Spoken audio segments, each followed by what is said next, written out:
Hello tout le monde, bon retour sur ma chaîne et bienvenue si vous êtes nouveau. J'espère que vous allez bien et aujourd'hui on se retrouve pour une vidéo qu'on m'a assez demandé. Je vais vous présenter la L1 de droit.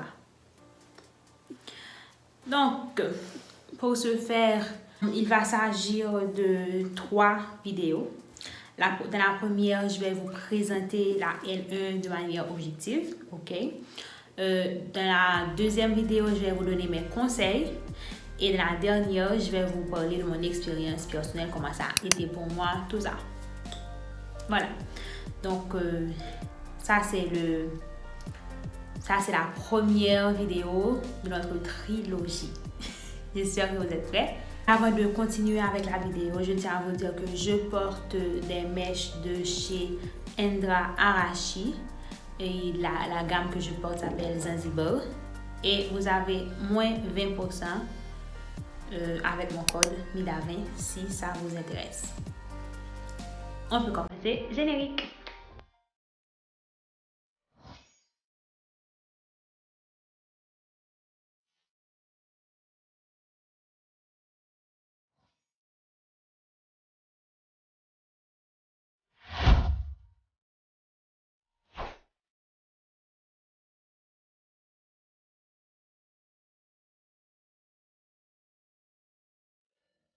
Alors, comme vous le savez, je suis en L1, donc j'étais en L1, licence de droit à l'Université Paris 1 Sorbonne. Donc, pendant cette période, il y en a qui se demandent à quoi ils doivent s'attendre en choisissant de faire une licence en droit. Donc, c'est pour ça que je fais cette vidéo, pour vous dire comment c'est, à quoi vous devez vous attendre.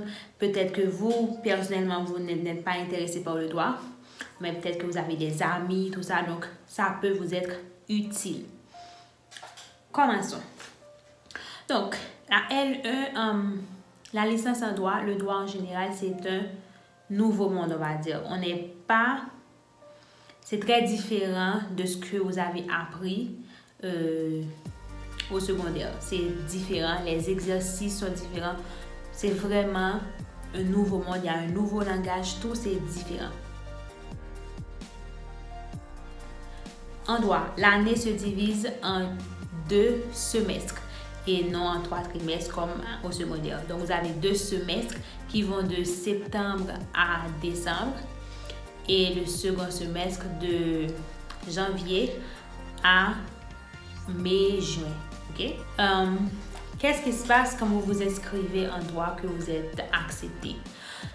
Quand vous êtes accepté, vous allez avoir une semaine de pré-rentrée. Durant cette semaine, c'est vraiment important d'assister à cette semaine. En fait, c'est un conseil. Parce que durant cette semaine, on va vous présenter l'université, on va vous présenter le staff, on va vous familiariser avec les termes de l'université et également on vous présente les associations. Donc c'est vraiment bien d'être là, comme ça vous avez une idée de comment fonctionne l'université. Par exemple, à Paris 1, on a un programme de mentorat. Donc et ça on le présente très bien pendant cette semaine. Donc là, vous avez déjà une idée de comment ça se passe. On vous présente également les associations et on vous parle également du système de notation. Et ça, franchement, on prend le temps de vous expliquer comment ça fonctionne. Donc, c'est vraiment important d'être présent. Voilà. Après cette semaine de pré-rentrée, il y a la phase des inscriptions. Il y a 2 sortes d'inscriptions. Il y a l'inscription administrative et il y a l'inscription pédagogique. L'inscription administrative, c'est quand vous payez les frais de scolarité. Après cela, on va vous délivrer votre carte étudiant avec votre numéro étudiant et votre certificat de scolarité. Donc, je ne me rappelle plus si l'inscription administrative se fait avant ou après la semaine de pré-rentrée. Mais bon, l'essentiel, c'est que vous avez 2 sortes d'inscriptions. Voilà. Et la deuxième inscription, elle se fait logiquement après l'inscription administrative, c'est l'inscription pédagogique.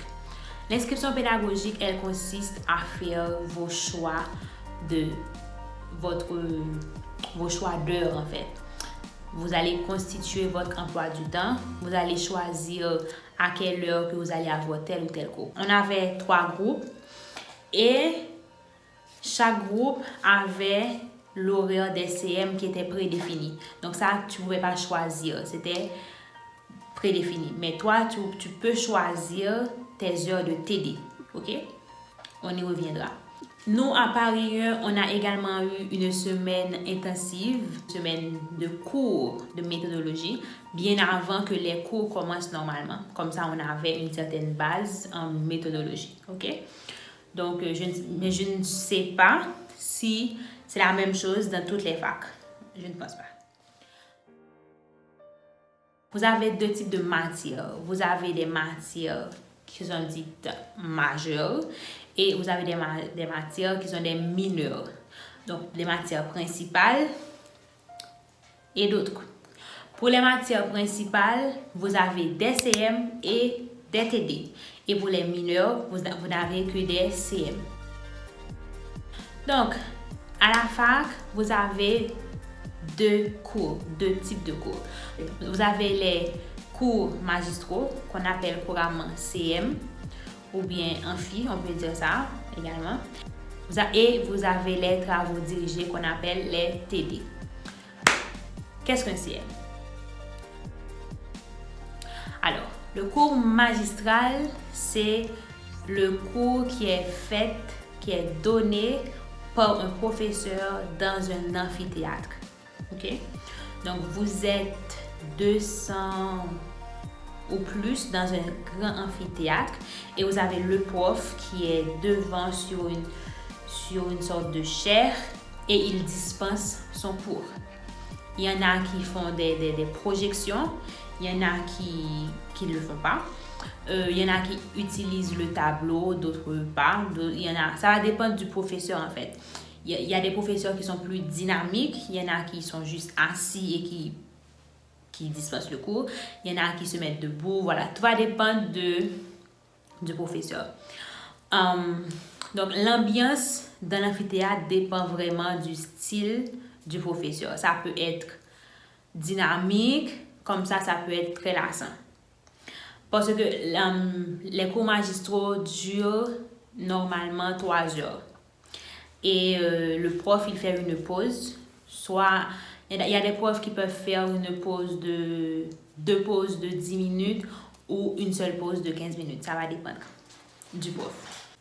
Les CM ne sont pas obligatoires, mais je vous conseille d'y aller. Je vais également vous parler de la prise de notes. Alors, la prise de notes à l'université, vous pouvez prendre vos notes à l'écrit ou bien à l'ordinateur. Ça va dépendre de vous, de la méthode avec laquelle vous êtes plus à l'aise. Moi, je prenais mes cours à la main puisque j'étais plus à l'aise comme ça, ok? Et oui, j'arrivais à suivre le rythme.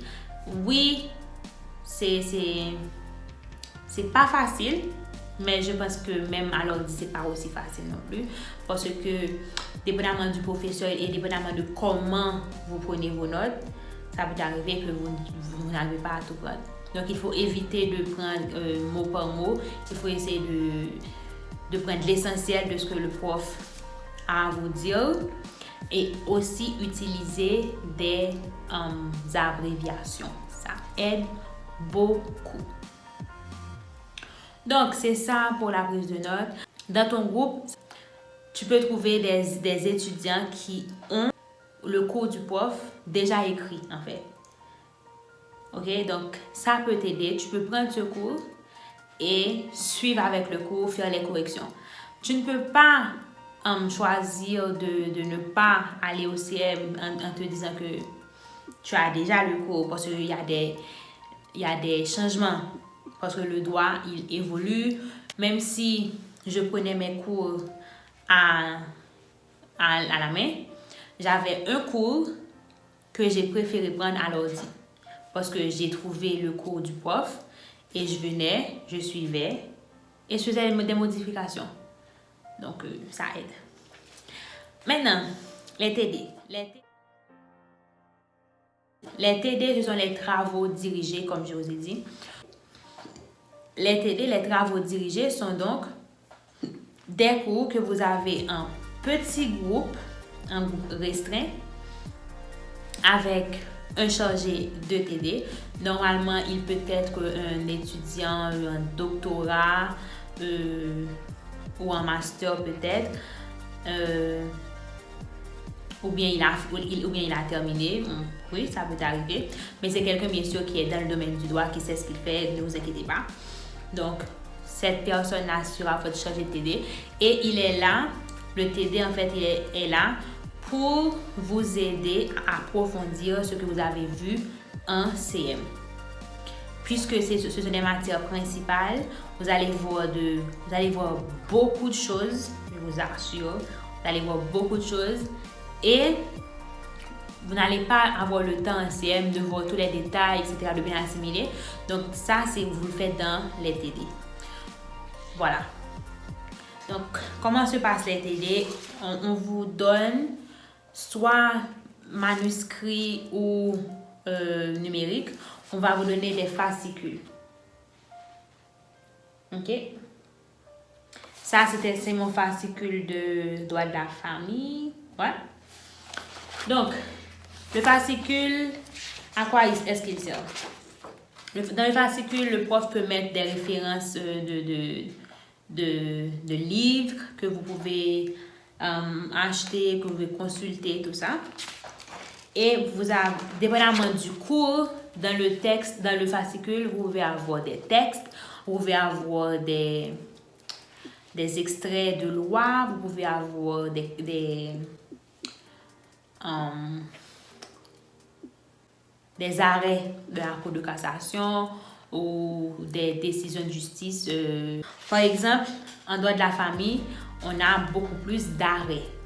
Tandis qu'en relations internationales, on a plus des extraits de conventions. Alors, préparation des TD. Ça, c'est important. Très, très important. Alors, en droit, pour préparer vos TD, 2 ou 3 heures, c'est pas suffisant. Et encore moins 1 heure. Il vous faut des et des heures et même toute une journée pour préparer vos TD.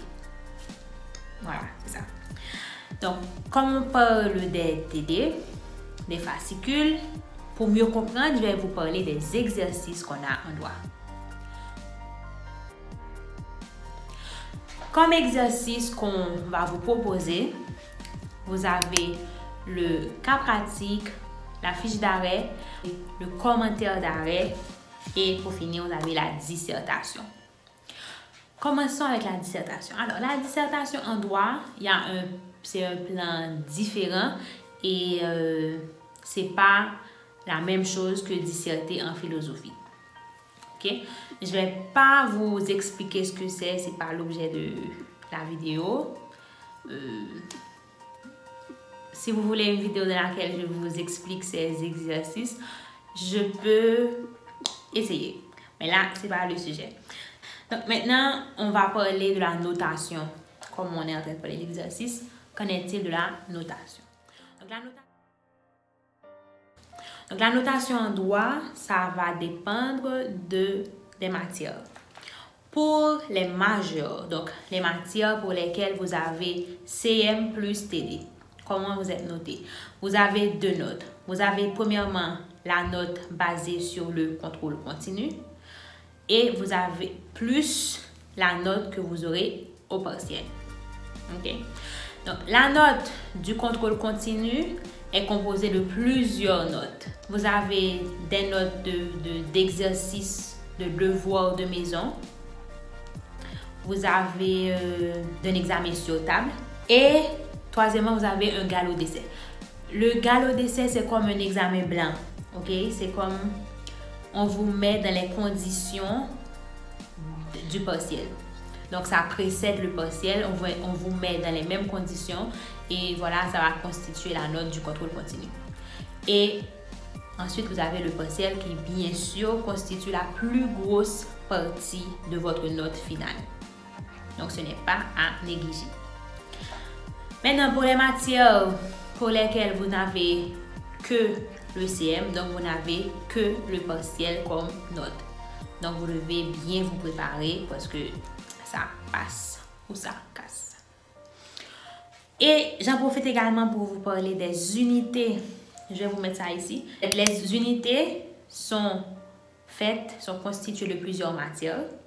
Ce qui est bien, c'est que les matières dans une unité peuvent se compenser entre elles. C'est-à-dire que si pour une matière, vous avez 12 et pour l'autre, vous avez 8. Donc, c'est bon, vous avez validé. Ça se compense. De même, les unités se compensent entre elles. Si pour une unité, vous avez 10 et l'autre 8, ça se compense. C'est bon, vous validez.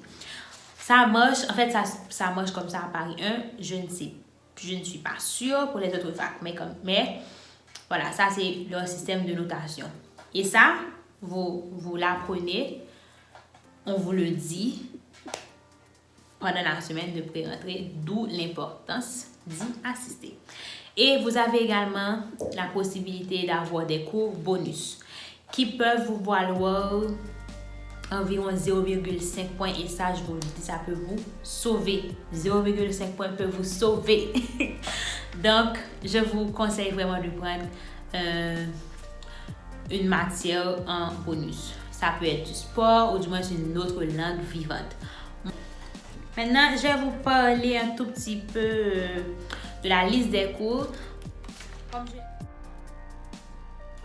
Comme je l'ai dit au début, l'année est divisée en 2 semestres. Donc, pour le semestre 1, vous allez avoir introduction au droit.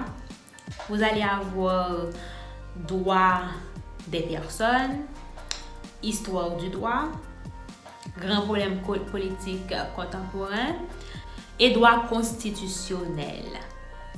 Ce qui est sûr, c'est que vous allez avoir, peu importe la fac, les mêmes majeurs. Droit constit, introduction au droit et histoire du droit aussi. Donc, vous aurez 3 TD pour le premier semestre. Plus l'anglais avec un 4e TD. L'anglais ou espagnol. Anglais juridique ou du moins espagnol. OK? Et les mineurs peuvent changer dépendamment de la fac. Voilà. Et en semestre 2, vous aurez encore droit constitutionnel, donc droit constitutionnel 2. Vous aurez droit de la famille. En fait, droit des personnes et droit de la famille, ça forme le droit civil. Donc, on commence avec droit des personnes en S1 et droit de la famille en S2. Ensuite, vous avez relations internationales. Ça sont les majeurs. Et pour les mineurs, vous avez économie politique, sciences politiques, anglais, bien sûr. En fait, pour nous à Paris, on avait la possibilité de prendre soit sciences politiques, soit relations internationales comme majeur. Et l'autre, forcément, comme mineur. Moi, j'avais choisi relations internationales comme majeur. Donc, ça va dépendre de vous. Je vais vous présenter quelques cours, pas tous. Au S1, en introduction au droit, c'est un cours dans lequel, comme le nom l'indique, on va vous introduire dans l'univers du droit. Donc, on va vous dire qu'est-ce que le droit, etc. Vous différencier, vous faire la différence entre le droit et d'autres systèmes de règlement et d'autres règles. Ok, donc on va vous différencier le droit de la morale, le droit de la religion, tout ça, et bien plus encore en fait. Et en droit des personnes, donc vous allez, le sujet principal c'est la personne. Donc vous allez voir des thèmes comme la vie privée, comme la disparition, comme l'absence, le nom, l'état, en fait, l'état des personnes, nom de famille, prénom, domicile, tout ça. C'est ce que vous allez voir. droits des personnes. Ok, en S2, par exemple, vous avez droit constitutionnel 2. Donc, et droit constitue 1 et droit constitue 2, on vous parle du système politique français principalement. Donc, vous allez voir comment fonctionne le gouvernement, la présidence, le parlement, la cour constitutionnelle, important, droit constitue. Et vous allez voir, voilà, le système politique, quoi. Et on va vous parler des élections, tout ça. Et en droit de la famille, là, vous allez parler mariage, concubinage, pacte civil de solidarité, pour l'essentiel. Et voilà. Donc, vous voyez que c'est vraiment intéressant, le droit. Donc, vous pouvez vous demander, est-ce que je dois préparer le droit avant de venir? Genre, est-ce que vous devriez vous préparer pendant les vacances avant de venir, avant votre premier jour? Vous pouvez, c'est pas un problème. Vous pouvez acheter un memento et commencer à lire, vous familiariser avec les thèmes, tout ça. C'est pas un problème, mais c'est pas obligatoire non plus parce que, comme je vous l'ai dit, c'est un nouveau monde. Les profs le savent. Ils savent que vous ne savez rien en droit et c'est normal. Donc, ils vont commencer petit à petit. Dans leur introduction au droit, on vous introduit. Donc, voilà. Donc, c'est pas obligatoire. Le mieux serait de vous reposer, de vous amuser pendant les vacances parce que dès que ça va commencer en septembre, courage. Vraiment, donc, profitez-en. Maintenant, on va parler du quotidien d'un étudiant en droit. Alors, d'abord, livres. Est-ce que vous avez besoin d'acheter les manuels? Donc, ce que je vous conseille d'acheter, c'est les codes. Par exemple, en première année, achetez le code civil. Le code civil. En deuxième année, je pense qu'on devra acheter le code pénal. À voir. Achetez le code civil et également acheter le lexique juridique. Pourquoi? Parce que ça va vous aider dans vos devoirs et voilà. Et aussi, pour certains partiels, on accepte que vous venez avec votre code. Donc, autant l'avoir, quoi. Au lieu d'aller emprunter à la bibliothèque, tout ça. Donc, c'est mieux d'avoir son propre code. Comme ça, vous pouvez mettre des post-it, des trucs comme ça. Voilà. Ensuite, la bibliothèque. Si vous n'aimez pas la bibliothèque, vous allez devoir vous familiariser avec le droit. Oui. Parce que quand vous aurez à faire vos dissertations, quand vous aurez à faire vos cas pratiques, tout ça, en fait, tous les exercices, vous allez avoir besoin de manuels, ok, pour faire des recherches. Donc, c'est pas obligatoire d'acheter les manuels puisque vous pouvez les emprunter à la bibliothèque. Voilà. Et donc, c'est pas obligatoire, mais si vous voulez, si vous pouvez aussi, faites-le. Mais sinon, c'est pas obligatoire puisque il y a des cours que vous n'aurez qu'en première année. Donc, acheter un livre qui va vous durer qu'une seule année. Tandis que le code civil, ça va vous servir pendant tout votre cursus. Ça, c'est un bon investissement. Oui. Donc, à la bibliothèque, vous venez, vous pouvez travailler à la bibliothèque. Vous verrez également réserver des salles pour travailler, soit en groupe bien seul. Voilà, refaire des emprunts. Voilà quoi. Donc, c'est super la bibliothèque. Pour la nourriture, vous avez, dépendamment de la fac, vous avez des cafétérias qui sont dans le campus. Et il y a également les restaurants universitaires dans lesquels vous pouvez aller manger après un cours, tout ça. Mais le plus souvent, ça se peut que vous n'avez pas assez de temps. Donc, je vous conseille, c'est mieux de venir avec quelque chose que vous aurez préparé chez vous. Donc, une boîte, un lunch personnel. C'est mieux. Comme fourniture, vous allez avoir besoin, donc si vous prenez vos cours à la main, donc bien sûr vous allez avoir besoin de cahiers, mais sinon vous allez avoir besoin de votre ordinateur. En fait, moi j'ai combiné les deux, je faisais et à la main et ordi. Et les documents qu'on va vous donner de manière numérique, ok? Donc, c'est bien d'avoir soit iCloud ou bien une clé USB pour stocker tout ça parce que vous allez avoir pas mal de documents que les professeurs vont vous donner. Donc, voilà, c'est bien d'avoir un support. Et acheter également des feuilles. Voilà, des feuilles. Laissez-moi vous montrer. Voilà. Parce que normalement, vos devoirs, vous allez les remettre à la main. Donc, le plus souvent, les chargés de TD préfèrent manuscrit. Donc, c'est bien d'avoir un bon paquet un bloc de papier comme ça. Vous allez également avoir besoin de fiches. Pourquoi? Je vous le dirai dans la vidéo conseil, mais je vous donne une idée parce que vous allez avoir besoin de ficher vos cours. Donc, vous avez besoin de fiches. Vous allez également avoir besoin de surligneurs. Oui, c'est vrai. Quand vous faites vos lectures, c'est bien de souligner tout ce qui vous frappe, tout ça, pour faire vos dissertations. Mais également vos cours, c'est bien de souligner, de donner plus de couleurs. Tout ça, quand vous allez faire vos révisions, ce sera plus facile. Vos fiches également, c'est bien de souligner. Donc, vous allez avoir besoin de beaucoup de souligneurs. Votre code civil, si vous avez le droit, vous pouvez également souligner. Voilà. Vous allez avoir,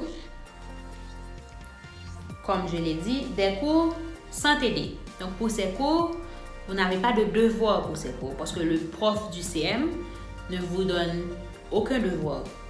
Ok? Vous n'avez aucun contrôle continu. Il n'y a aucun contrôle continu pour ces matières-là. Mais pour les matières à TD, donc bien sûr, votre chargé de TD va vous donner les devoirs. Et le plus souvent, les devoirs sont déjà incorporés dans le fascicule. Ok. Maintenant, est-ce que vous serez toujours ramassé? Ça va dépendre du chargé de TD. Il y a des chargés de TD qui vous disent qu'ils vont ramasser au hasard. Donc, vous êtes toujours obligé de faire les devoirs puisqu'ils ramassent au hasard. Il y a les chargés de TD qui vous disent quand ils vont vous ramasser. Ça, c'est bien. Et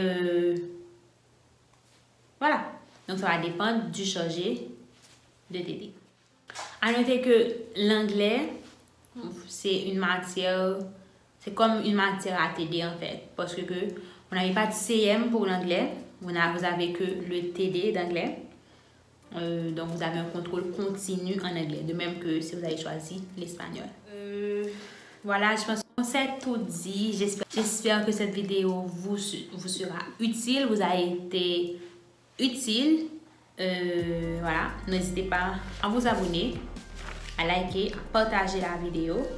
Et on se retrouve pour la vidéo conseil.